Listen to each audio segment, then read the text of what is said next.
नमस्कार, स्वागत है आपका। आप देख रहे हैं द न्यूज और मैं रानी गुप्ता आपके साथ। लोकतंत्र के सबसे बड़े महापर्व का शुभारंभ हो चुका है।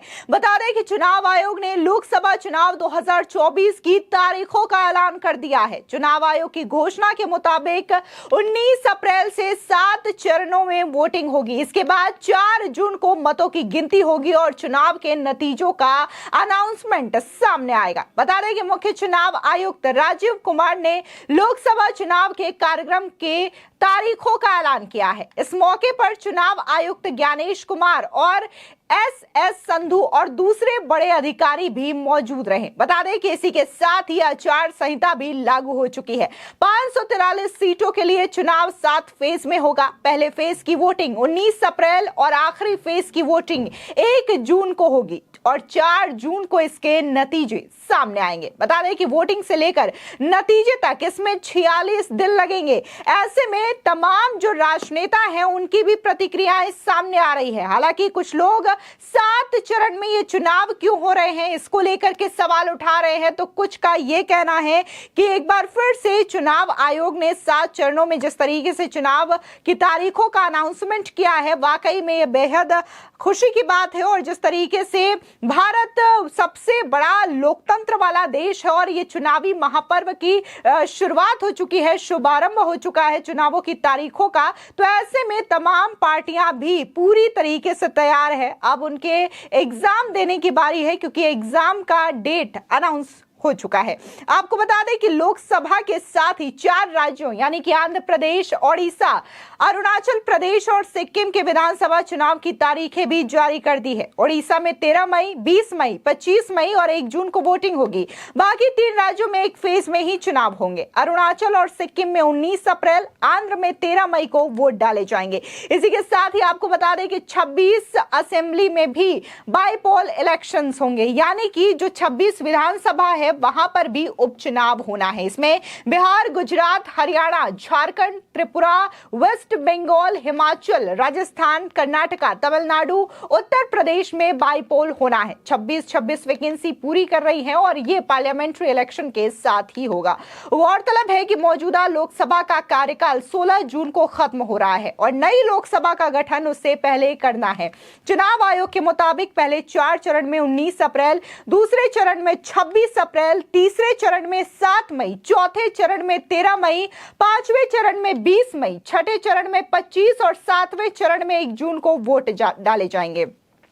चुनाव आयोग के मुताबिक पहले चरण में 21 राज्य में 19 अप्रैल को 102 सीटों पर चुनाव होगा। दूसरे चरण में 26 अप्रैल को 13 राज्यों और केंद्र शासित प्रदेश की 89 सीटों पर चुनाव होंगे।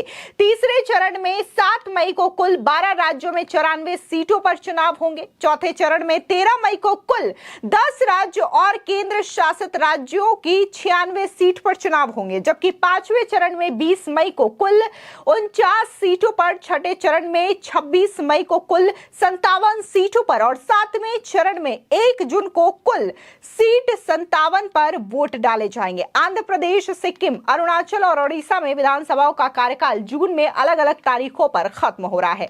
आपको बता दें कि पिछली बार लोकसभा चुनाव की तारीखों की घोषणा 10 मार्च को की गई थी और 11 अप्रैल से 7 चरणों में मतदान हुआ।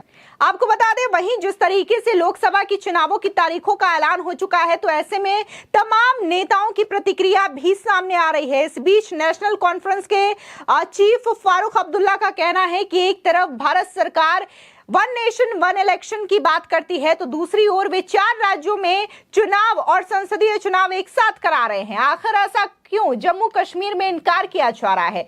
जब हर पार्टी जम्मू कश्मीर में चुनाव चाहती है तो क्या कारण है कि ऐसा नहीं किया जा रहा है? अगर वे कहते हैं कि सुरक्षा इसका कारण है तो मुझे ऐसा नहीं लगता है। सुनिए फारूक अब्दुल्ला क्या कह रहे हैं। कहीं ना कहीं वो जम्मू कश्मीर में चुनाव ना कराने से खासे नाराज नजर आ रहे हैं।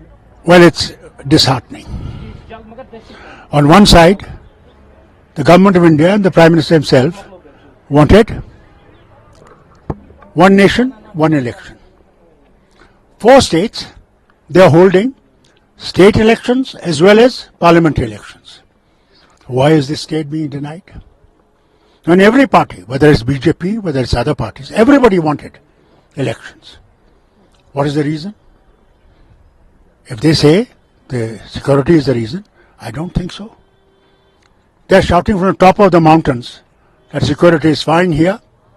Then how is it that security is all right for parliamentary election and not for the state elections? Mountain tops. PM also said that Jammu Kashmir is the Parivar of PM. There you are. Then when he came here, I think Election Commission should rethink on it. Rethink. And they should rethink, give state the power of holding their election. So that the state can have their own government, not lieutenant governor, own government. And the state should be restored rapidly. Sorry. Do you think this is not the disappointment for the political leaders, parties, or also for the people of It is for the people. Assembly member is responsible for the people. The government officer is not so much responsible. He doesn't have to fight election again. वहीं दूसरी ओर पश्चिम बंगाल के BJP अध्यक्ष सुकांता मजूमदार ने कहा कि पिछली बार की तरह इस बार भी सभी 7 चरणों में चुनाव होंगे। हम शांतिपूर्ण स्वतंत्र चुनाव चाहते हैं और निष्पक्ष चुनाव, और इसलिए ये केंद्रीय बलों की उपस्थिति में किया जाना चाहिए। शांति बनाए रखना ईसीआई की जिम्मेदारी है और इसलिए उन्हें सभी आवश्यक सख्त कार्रवाई की जानी चाहिए। सुनिए सुकांता मजूमदार क्या कह रहे हैं। आया है 7 फेजेज में, 7 फेजेज में इलेक्शन होगा। पिछली बार भी बंगाल में 7 फेजेज में इलेक्शन हुआ था। 19 तारीख से फर्स्ट फेज और सेकंड फास्ट फेज शुरू हो रहा है। तो हम इस डिसीजन का स्वागत करते हैं और हम चाहते हैं कि पूरा peaceful, free and fair election हो। सेंट्रल फोर्सेस की उपस्थिति, सीएपीएफ की उपस्थिति में पूरा इलेक्शन हो। देखिए, पूरी शांति बजाय व्यवस्था बना के रखना ये इलेक्शन कमीशन की जिम्मेदारी है। तो उनको चाहिए शांति व्यवस्था बनाने के लिए जितने कड़े कदम लेना है उतने कड़े कदम लेना चाहिए। इस बीच लोकसभा चुनाव की तारीखों के ऐलान पर कांग्रेस नेता अधीर रंजन चौधरी ने भी बड़ा बयान दिया है। उनका कहना है कि मुझे उम्मीद है कि आगामी चुनाव निष्पक्ष और बिना हिंसा के होंगे। हम शुरू से कह रहे हैं कि सभी को समान अधिकार मिलना चाहिए। हम यही मांग करते हैं। अगर चुनाव आयोग चाहे तो 10 चरणों में भी चुनाव कराए जा सकते हैं, लेकिन इससे पता चलता है कि चीजें नहीं बदली है। हम अभी भी 7 चरणों की प्रक्रिया में फंसे हुए हैं। हम डिजिटल इंडिया की बात करते हैं, लेकिन 7 चरणों की प्रक्रिया में अटके हुए हैं। सुनिए अधीर रंजन चौधरी क्या कह रहे हैं। कैसे देखते हैं आप? अगर ऐसा होगा तो अच्छा लगेगा। हम तो यही कहते हैं कि चुनाव के समय सीसी हमारे माई बाप होते हैं, सारे तो मैं उनके पास ही रखूंगा। उम्मीद भी करूंगा कि हमारे देश में जो चुनाव होने वाला है वो सही सलामत हो, लोगों आम लोग निश्चित तरीके से निर्भय होकर, निडर होकर सब मतदान करें और चुनाव में निष्पक्षता बरकरार रहे और सबके साथ न्याय हो, सब पार्टी के साथ। मैं कुछ बोले तो हां, दूसरे कुछ बोले तो ना, ये नहीं होना चाहिए। तरह तरह की घटना जब घटते हैं कभी तो हमें बुरा लगते हैं, तो हम चाहते हैं कि शुरू से ही हम ये बात करते आ रहे हैं कि सबके लिए समान अधिकार है, लेवल प्लेइंग फील्ड होना चाहिए। बस यही हमारा मांग है, ज्यादा कुछ नहीं। 7 चरणों में जो चुनाव हो रहा है उससे आप सेटिस्फाई हैं? आप देखिए, 7 चरण में चुनाव क्यों, अगर इलेक्शन कमीशन अगर सही समझे 10 चरणों में भी चुनाव किया जा सकता है। लेकिन बात यह है कि पिछले साल में भी 7 चरणों में चुनाव हुई थी, तो इसका मतलब यह स्पष्ट रूप से साबित हो जाते हैं कि जमीनी हकीकत कुछ बदले नहीं, स्थिति कुछ बदले नहीं। 7 चरणों से मैं बाहर नहीं आ सकते। इतना डिजिटल इंडिया की बात होते हैं, आर्टिफिशियल इंटेलिजेंस की बात होती है, इतने सारे हमारे देश में सब कुछ आधुनिक बनाए जाते हैं, लेकिन 7 चरणों में हम फंसे हुए हैं। ये भी एक देखने की चीज होते हैं। और दूसरी बात यह है कि अच्छा लगते कि ये चारों स्टेट के साथ साथ जम्मू कश्मीर भी चुनाव कराए जाते तो अच्छा लगता। सुप्रीम कोर्ट ने सितंबर तक चुनाव कराने के निर्देश दे चुके हैं, लेकिन हम लोग सितंबर मास तक क्यों हम इंतजार करते हैं? बाकी 4 राज्यों में जब चुनाव हो रहे हैं तो क्यों ना भला जम्मू कश्मीर में हो जाते? इसके अंदर क्या राज है पता नहीं कि हर जगह चुनाव होते हैं। हमारा घाटी में वहां लोकसभा के चुनाव होते हैं लेकिन विधानसभा के चुनाव नहीं होते, तो ये क्यों? ये मेरा तरफ से एक जरूर सवाल है। वहीं इस बीच कांग्रेस के सांसद शशि थरूर का बयान भी सामने आया है। उनका कहना है कि ये एक ऐसा चुनाव है जो भारत का भविष्य तय करेगा।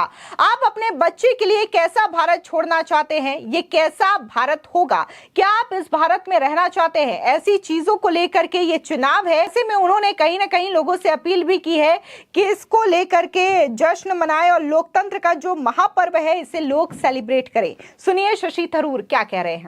Yeah, I mean, I'm as ready as I'm going to be, I think. I mean, the fact is, we probably thought it might be about 10 days sooner, but to be honest, 26th doesn't make very much difference. For me, because I'm already known to the people of Thiruvananthapuram for 15 years, 10 days more or 10 days less would not change things very much. Perhaps for the new candidate, it gives him a greater opportunity to familiarize himself with the electorate. Conversely, of course, it also gives the voters more time to know what he stands for, what he really believes in, and that could cut both ways. So in the end, I'm not sure it makes very much of a difference. June 4th for the counting is a bit of a surprise. It's a lot longer than the previous elections that I participated in, where I think each of my 3 previous elections were well done and dusted by May. June 4th would mean that normally Parliament would assemble for swearing in only after about the 14th, 15th of June, which is very much later than before.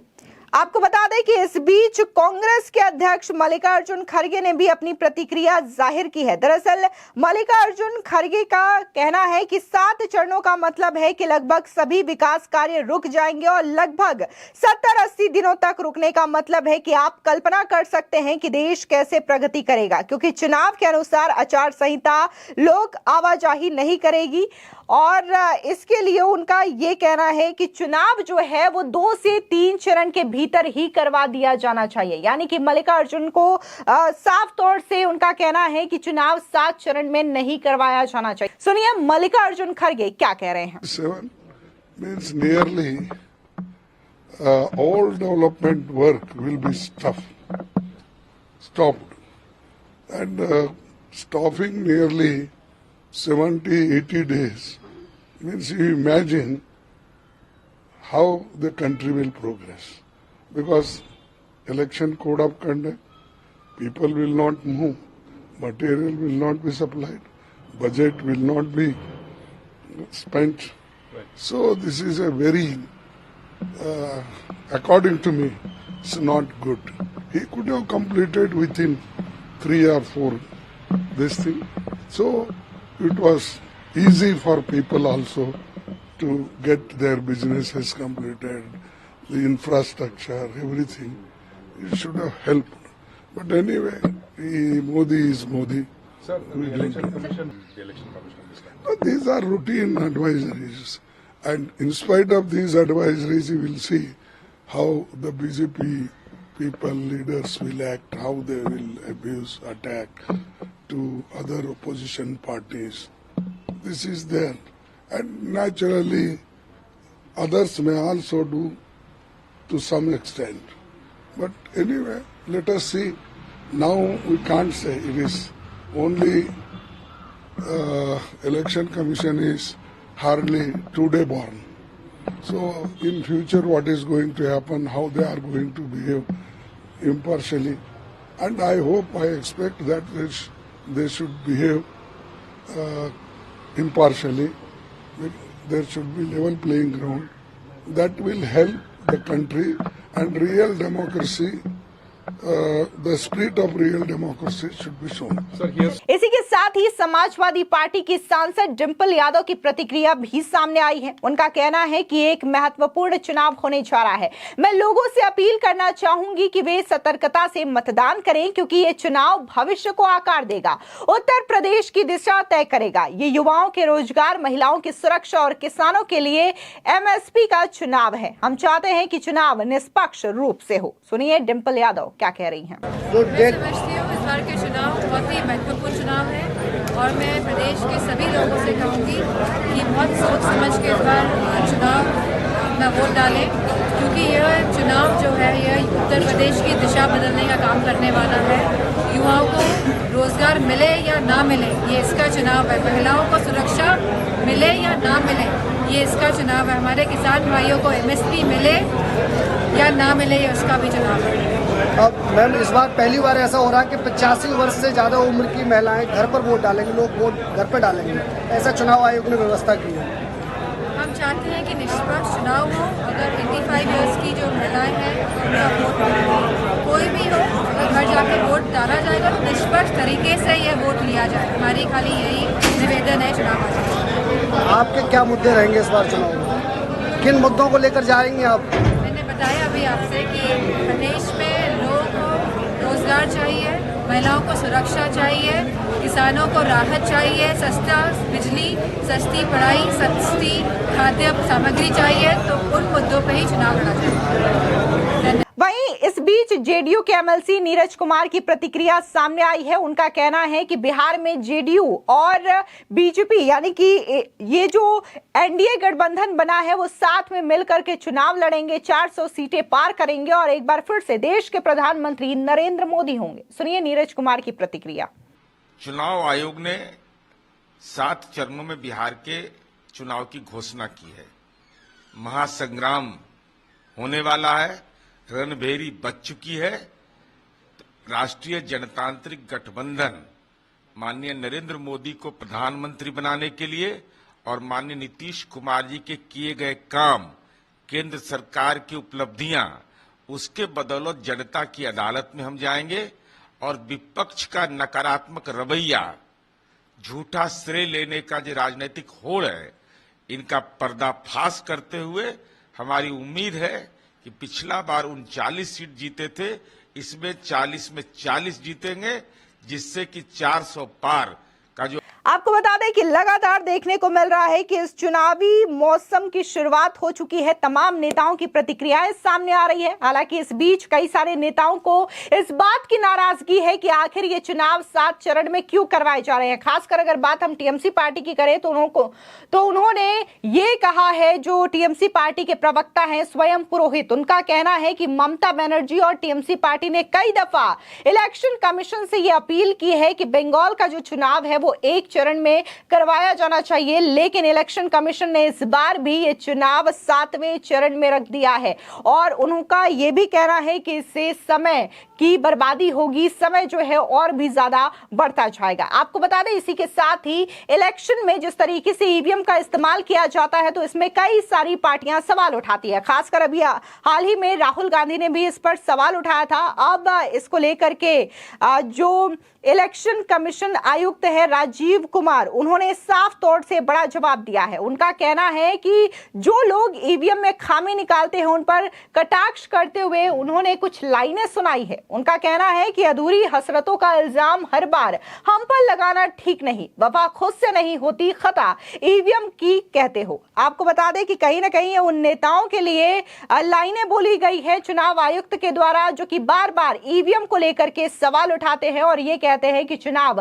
Ballot paper से क्यों नहीं होता। बता दें कि पिछले संसदीय चुनावों में भारतीय जनता पार्टी ने 303 सीटें जीती थी, जबकि कांग्रेस को 52 सीट मिली थी। वो लोकसभा में विपक्ष के नेता का पद हासिल करने के लिए पर्याप्त संख्या बल नहीं जुटा पाई थी। अब आगामी संसदीय चुनाव को विपक्षी गठबंधन यानी कि इंडी अलायंस के लिए करो या मरो के मुकाबले के तौर पर देखा जा रहा है और सवाल यही उठता है कि क्या एक बार फिर से एनडीए गठबंधन सत्ता में काबिज होगा या फिर इंडी अलायंस जिस तरीके से दावा कर रही है उनके दावों में कितनी मजबूती दिखाई देगी। फिलहाल इस पूरे मामले को लेकर के आपकी क्या राय है, हमारे कमेंट सेक्शन में जरूर बताएं। धन्यवाद।